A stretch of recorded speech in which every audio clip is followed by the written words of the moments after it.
नमस्कार, स्वागत है आप सभी का क्लिक इंडिया में। पूरी दुनिया की नज़रें इस समय बांग्लादेश पर अटकी हुई हैं क्योंकि वहाँ पर शुरू हुआ एक प्रदर्शन अब धीरे-धीरे इतना हिंसक रूप ले चुका है कि 300 से भी ज़्यादा मौतें वहाँ पर रिकॉर्ड की गई हैं। आखिर क्यों हो रहा है बांग्लादेश में ये हिंसक प्रदर्शन? शेख हसीना का वहाँ से निकलना, भारत में आना, ये किस तरह से भारत पर असर डालेगा या डालेगा भी या नहीं, इन सब पर बातचीत करने के लिए आज हमारे साथ हैं क्लिक इंडिया के सीनियर एग्जीक्यूटिव एडिटर राजीव जी। आइए बात करते हैं उनसे। सर, ये जो बांग्लादेश में सब चल रहा है, आखिर ये हो क्यों रहा है? और इसका भारत से किस तरह से कनेक्शन देखने को मिलता है, किस तरह से हम देखते हैं कि उस पर असर पड़ेगा या नहीं पड़ेगा? आप इस पे अपना मत रखिए। देखिए डिम्पी का सबसे पहले तो मैं बता दूं कि जो आरक्षण की आग थी जो बांग्लादेश में फैली हुई थी, इसका जो न्यू है वो बांग्लादेश के जन्म होने के बाद से ही है जी। 30% जो आरक्षण दिया गया था स्वतंत्रता सेनानियों को, धीरे धीरे वो करते करते 56% मतलब कि 56% तक ला दिया गया। उसके बाद सिविल सर्विस जॉब में भी आरक्षण खत्म करने की जो छात्रों ने मांग रखी वो धीरे धीरे बढ़ती गई और ये आज से एक तरह से हिंसा के दावानल के तौर पर तब्दील हो चुका है। जी। और इस बीच क्या हुआ कि शेख हसीना ने एक बड़ी टिप्पणी कर दी कि स्वतंत्रता सेनानियों को लेके आप लोग इतना परेशान क्यों हैं। प्रदर्शनकारियों को लेकर उन्होंने कमेंट किया कि आपको क्या नाराजगी है उनसे और उन्हें नहीं मिली तो आखिर आरक्षण किसे दिए। तो इस पे और ज्यादा भड़क गया और ये प्रदर्शन और भी ज्यादा तेज हो गया। हालात आपको पता ही है कि बांग्लादेश के पीएम के घर भी घुस गए हैं लोग और कितनी ज्यादा मौतें हुई और कितने तेजी से भी और प्रदर्शन बढ़ रहे हैं। उसमें सबसे बड़ा चीज की सेना का सपोर्ट है तो चाह के प्रदर्शन रुकेगा भी नहीं, वो खुली छूट है ताकि स्थिति जितनी खराब होगी उसका कब्जा लेने में, शासन पे कब्जा करने में, अपने अनुसार मनमाफिक सरकार बनाने में उसको और मदद मिलेगी। और दूसरी बात एक तरह से देखा जाए तो भारत के इर्द गिर्द जो भी पड़ोसी देश हैं, चाहे वो श्रीलंका हो, देखिए वहाँ के पीएम इस्तीफा दे के और भाग गए। आप पाकिस्तान को देख लीजिए, कटोरा लेके वो दर दर भटक रहा है। बांग्लादेश का हमने चर्चा किया ही। ओवरऑल जो भारत के आसपास जो पड़ोसी देश है ना, लगभग बांग्लादेश के ही ले लें अगर तो 4-4.5 किलोमीटर उसकी सीमा लगती है भारत से। तो आप सोचिए बहुत बड़ी चिंता की बात है। और खासतौर पे जो शेख हसीना के पिता जो आए थे शेख मुजीबुर रहमान साहब, वो भी उस समय शरण लेने के लिए यहाँ आए थे, शेख हसीना भी आई। तो आप इसको बड़ा दूसरे तौर पे, क्योंकि जो मुल्क है पाकिस्तान है, जिस तरह से आरोप लग रहे हैं पाकिस्तान का इसमें हाथ हो सकता है, आईएसआई वगैरह तो चाह ही रही है लगातार और हिंसक प्रदर्शन को उकसावे में वो वहाँ की आईएसआई ला भी रही है। चाइना को लेके सवाल उठ रहे हैं, अमेरिका को लेके सवाल उठ रहे हैं और तख्ता पलट में चाहे किसी भी देश की तख्ता पलट हो, अमेरिका का कहीं ना कहीं हाथ होता है। और ये इसमें भी इसको लेकर गेस किया जा रहा है कि इसमें अमेरिका भी इन्वॉल्व है। हालांकि राहुल गांधी ने एक मीटिंग में, सर्वदलीय जो मीटिंग हुई थी उसमें जयशंकर साहब से सीधे से सवाल भी किया, बट जयशंकर साहब ने भी बहुत ही डिप्लोमेटिक अंदाज में ये जवाब दिया, भाई जब तक कुछ सामने नहीं आता है हम अपनी तरफ से कुछ भी नहीं कह सकते। लेकिन ओवरऑल इसमें भारत में प्रभाव पड़ रहा है, इसमें कोई दो राय नहीं है। क्योंकि आपको बताया ना कि श्रीलंका को देखिए, पाकिस्तान को देखिए और फिर बांग्लादेश को देखिए, ये सारी कंट्रीज की जो सीमाएं हैं भारत से लगती हुई सीमाएं हैं और इसका असर कहीं ना कहीं इसलिए भी पड़ रहा है। अब थोड़ा सा हम विदेश से हट के देश के मामले में देखें कि क्यों हम कह रहे हैं कि असर पड़ेगा। राहुल गांधी जब जाते हैं लंदन में तो क्या कहते हैं?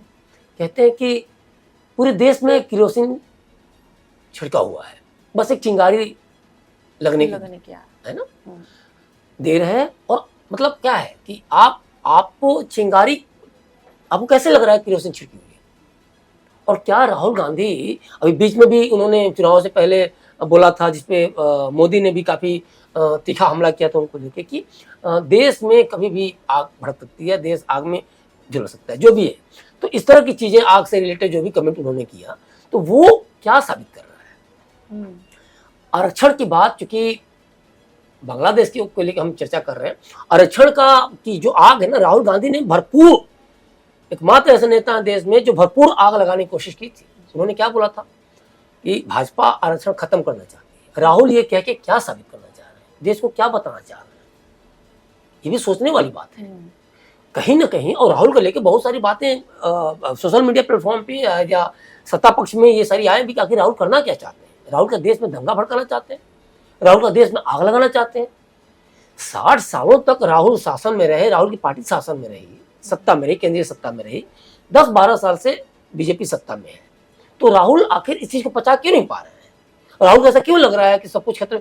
विदेशी फलक पे खास तौर पे जाके, विदेशी स्टेज पे जाकर के इस तरह की टिप्पणी करना, बयान देना, कहीं ना कहीं इस तरफ भी इशारा कर रहा है कि कुछ न कुछ विपक्ष द्वारा कुछ क्या करने की कोशिश हो रही है। क्या राहुल कुछ ऐसा करना चाहते हैं जिस देश में दंगा भड़के या जिस देश में आग लगे? आरक्षण को लेकर बयान क्या हुआ?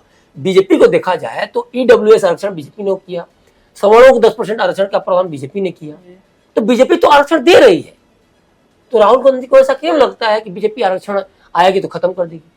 राहुल गांधी ने ये जो बोला कि तीसरी बार अगर सरकार आती है तो देश में आग लग जाएगी, आप समझ रही हैं ये क्या था उस समय?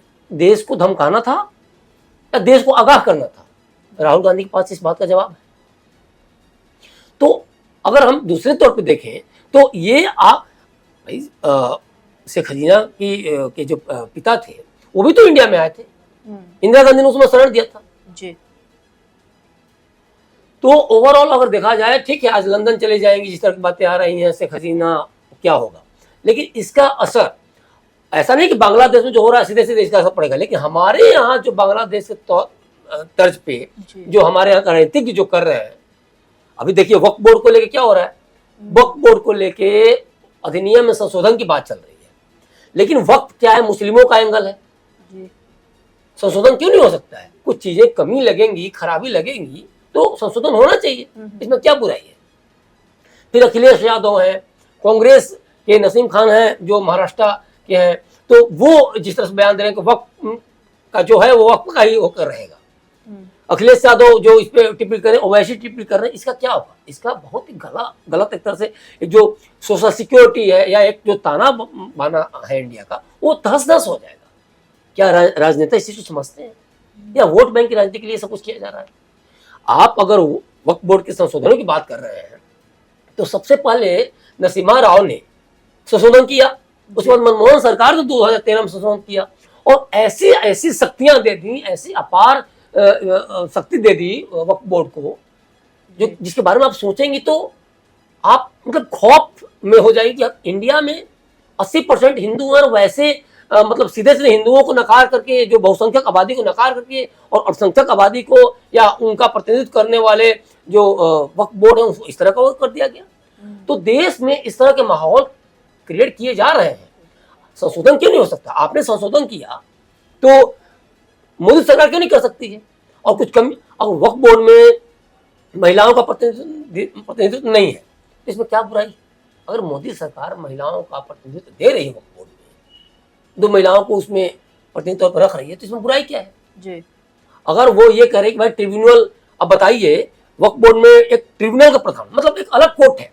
हम और आप अगर जमीन जायदाद का झगड़ा होता है, कुछ भी होता है, हम कोर्ट में जाते हैं, लोअर कोर्ट में जाते हैं, डिस्ट्रिक्ट कोर्ट में जाते हैं, हाई कोर्ट जाते हैं, फिर सुप्रीम कोर्ट जाते हैं, जाते तो कोर्ट में ही। हमारे यहाँ हिंदुओं में या किसी भी गैर मुस्लिम धर्मों में कोई अलग से कोर्ट की व्यवस्था तो है नहीं। फिर ये वक्फ बोर्ड में ऐसा क्यों है? क्यों ट्रिब्यूनल बने? अगर आप मान लीजिए आप हिंदू हैं या ईसाई या कुछ भी हैं, आपको अगर जमीन संबंधित अगर लड़ाई है तो आपको, और वक्फ उस पर दावा कर रहा है, तो आपको वक्फ बोर्ड में ही जाना पड़ेगा। आपका वो मामला किसी अन्य कोर्ट में नहीं सुना जाएगा, सुप्रीम कोर्ट या हाई कोर्ट में। क्या प्रावधान है? जिधर वक्फ बोर्ड उंगली उठा दे कि ये संपत्ति हमारी, वो संपत्ति उनकी हो जाएगी। क्या भाई? और इसको ये सब ताना बना जो एक बुना हो, जो वो खराब किया गया, किसने किया? कांग्रेस ने किया, नरसिम्हा राव सरकार ने की, मनमोहन सरकार ने किया। मनमोहन जी सिंह कहते हैं ना कि देश संसाधनों पहला हक मुस्लिमों का है। क्यों? तो ओवरऑल जिस तरह से, या आप देखिए कांग्रेस की जहां जहां भी सरकारें हैं राज्य में, तो वहां देखिए वहां ये लगातार कोशिश कर रहे हैं कि उसमें मुस्लिमों को आरक्षण दिया जाए। क्या संविधान में धर्म के आधार पर आरक्षण का कोई प्रावधान है? जब नहीं है तो आप ऐसा काम क्यों कर रहे हैं? क्यों देश को बांटने की कोशिश कर रहे हैं? आप कहते हैं कि सेकुलरिज्म खतरे में है, आप कहते हैं देश का लोकतंत्र खतरे में है, और संविधान खतरे में। संविधान को खतरा कौन कर रहा है? हिंदू मुस्लिम साथ में रह रहे हैं, तो SC ST के अंदर मुस्लिमों का आरक्षण देने की कोशिश कौन कर रहा है? आंध्र प्रदेश में देखिए, कर्नाटक में देखिए, 4% कर्नाटका में, 5% आंध्र प्रदेश में। किसका लिया गया? SC ST और OBC का कोटा लेके आप वहां आरक्षण देने की कोशिश कर रहे हैं। क्यों भाई? ओवरऑल मैं ये कह रहा हूं इसका असर पड़ना तय है। और जिस तरह से राजनीतिज्ञ, अगर इन लोगों पे अंकुश नहीं लगा और जो भी सत्ता में सरकार है अगर उस चीज को समझ के, जो कि इंडायरेक्टली इन्होंने, मोदी जी ने इशारा भी किया था देश के पीएम ने, तो अगर वो समझ के समय रहते अंकुश न लगाए और वो भी सत्ता पक्ष विपक्ष ये सब देखते रहे, करते रहे, तो तय मानिए देश आरक्षण के दवानल पर बैठा है। यहां भी लोगों में असंतोष है। अब लेकिन उस असंतोष को आप देखिए, पूजा खेड़कर का मामला देखिए जी। इसमें क्या था, क्रीमी लेयर के ऊपर जो है किस तरह से जातिवाद को लेके, क्रीमी लेयर को लेकर सारे सर्टिफिकेट बना के, कई सारे इसमें गुजरात सरकार ने भी 4 आईएएस के खिलाफ जांच बिठा दी है, फाइलें खोल दी गई हैं। ये क्या हो रहा है? मतलब कहीं ना कहीं उस ईडब्ल्यूएस या फिर उस क्रीमी लेयर या फिर ओबीसी के तहत जो आरक्षण का लाभ मिलता है, जिससे कि अच्छे रैंक्स आते हैं, आईएएस आप बन जाते हैं, आईआरटीएस जहाँ बनने था वहाँ आईएएस बन जाएंगे, जहाँ सिलेक्शन नहीं हो वहाँ सिलेक्शन हो जाएगा। तो ये सारी चीजें क्या है, ये लोगों की निगाह में है। ये जो आरक्षण मिले हुए हैं इसके तौर पे इनका यूज करके ये आईएएस बन गए। पूजा खेड़कर ने जी। इसी आधार पर आईएएस बनी।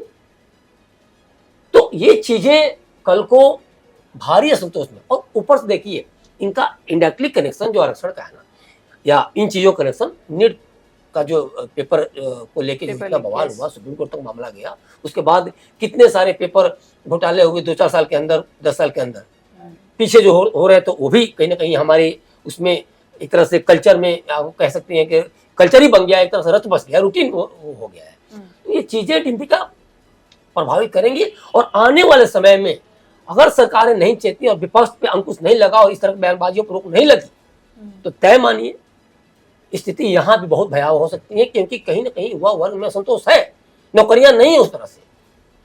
बांग्लादेश में तो यही हुआ ना जी।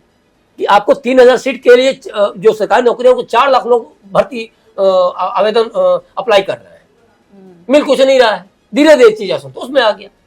वहां क्या पिज्जा बर्गर के लिए थोड़ी लड़ाई हो रही है, नौकरियों के लिए। जीवन कैसे चलेगा? आपने जन्म लिया है, आप पढ़ रहे हैं, लिख रहे हैं और आपको नौकरी नहीं मिल रही है। भारत में स्थिति है, भारत में भी स्थिति है, कमोबेश, आप कम या ज्यादा जो भी कह सकते हैं, लेकिन चीजें अगर बयानबाजियों से अगर राजनीति इस तरह से करते रहे तो भारत में भी स्थिति एक दिन खराब होगी। क्योंकि युवाओं में असंतोष है, इसमें कोई दो राय नहीं है। तो ये कहीं ना कहीं मोदी सरकार को इस पर देखना होगा कि आखिर राहुल हो या कोई भी हो, देश में कुछ आग लगाने की कोशिश कर रहे हैं, सुलगाने की कोशिश कर रहे हैं, युवाओं में असंतोष जगाने की कोशिश कर रहे हैं, बेरोजगारी, महंगाई, किसी भी मतलब, तो आखिर वो उनका स्टेटमेंट क्या है, सोशल मीडिया पर क्या चल रहा है? आप इससे बच नहीं सकते।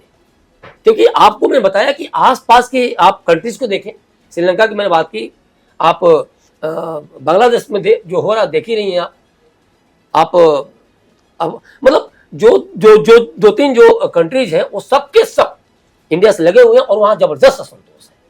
पाकिस्तान में देखिए, पाकिस्तान में कितनी बुरी स्थिति है। तो आपको कहीं ना कहीं आपको जनता को विश्वास में लेकर और विपक्ष पर एक अंकुश लगाकर कड़ी कार्रवाइयों के माध्यम से इन चीजों को दबाना होगा। पूछना होगा कि भाई तीसरी बार मोदी सरकार आएगी तो आग कैसे लग जाएगी, कहाँ केरोसिन फैला हुआ है, जवाब दो।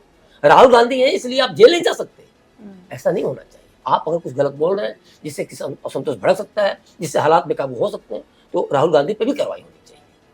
तो देखा आपने, अगर समय रहते परिस्थितियों पर अंकुश नहीं लगाया गया तो स्थितियां खराब हो सकती हैं। आपकी इस पर क्या प्रतिक्रिया है, हमें कमेंट बॉक्स में जरूर बताएं। और तब तक के लिए आप देखते रहिए क्लिक इंडिया। नमस्कार।